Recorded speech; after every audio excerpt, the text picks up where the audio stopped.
రాముడా ద్రౌపదికి చేరిచ్చిన కృష్ణుడా ఎవడొస్తాడే? వస్తాడు.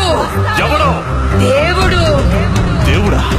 మా ఊర్లో ఆ దేవుడికి ఇంకో పేరు రాయుడు. రాయుడా? పెదరాయుడు రాయుడురా.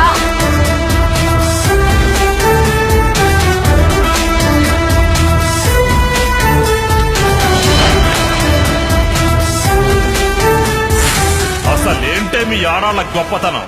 రేయ్, కడుపులో బిడ్డ ఆడపిల్ల అని తెలిసి ఉంచాలా ఊడ్చాలా అని ఆలోచిస్తుంటే పుడతామో చస్తామో తెలియని పరిస్థితుల్లో ఎలాగోలా పుట్టేసి పెరిగేసి ఎదిగేస్తున్న టైంలో తను పుట్టింది తన కోసం కాదు, ఎక్కడో పుట్టిన ఏదో కోసం అన్న విషయం తెలిసాక అమ్మ నాన్న కలిసి 1 కిలో లడ్డూలు 1 కిలో చెగోడీలు పెట్టి దున్నపోతు లాంటి ఓ పెళ్లి కొడుకును తీసుకొచ్చి తల దించుకుని పెళ్లిలో కళ్ళు దించుకుని శోభన గదిలో పడుకుంటే గుండెల మీద తాలి బరువు, శరీరం మీద వాడి బరువు మోసి మోసి వాడు వేసిన విత్తనాన్ని 9 నెలలు మోసి మోసి ఓ పండంటి బిడ్డకు జన్మనిచ్చి ప్రతిరోజు కోడి కంటే ముందే నిద్రలేచి నుదిటిన బొట్టు పెట్టి వాకిట్లో ముగ్గు పెట్టి స్టవ్ మీద గిన్నె పెట్టి అందులో పాలు మరగబెట్టి కాఫీ పొడి టీ పొడి కలిపి పెట్టి పిల్లల నోటికి తిండి పెట్టి వాళ్లను బడికి ఎల్లగొట్టి నిన్ను ఆఫీస్ కు తరిమి కొట్టి ఒక చేత రిమోట్ మరో చేత కత్తిపీట పట్టుకొని ఛానల్స్ మార్చి మార్చి కూరగాయలు తరిగి 11 గంటలకు మా ఊరి వంట 12 గంటలకు స్టార్ మహిళ చూస్తూ వీటి మధ్యలో వంట చేస్తూ కూరెక్కడ మాడిపోతుందో అన్న టెన్షన్ లో బ్రేక్ మధ్యలో అత్తగారికి అన్నం పెట్టి బుద్ధమందారం ఆడదే ఆధారం మనసు మమత గోకులంలో సీత స్వాతి చినుకులు అంటూ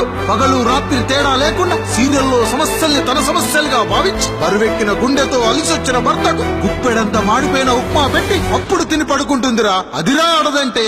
అలాంటి నీ భార్యను వదిలేస్తానంటావా? Bloody fool.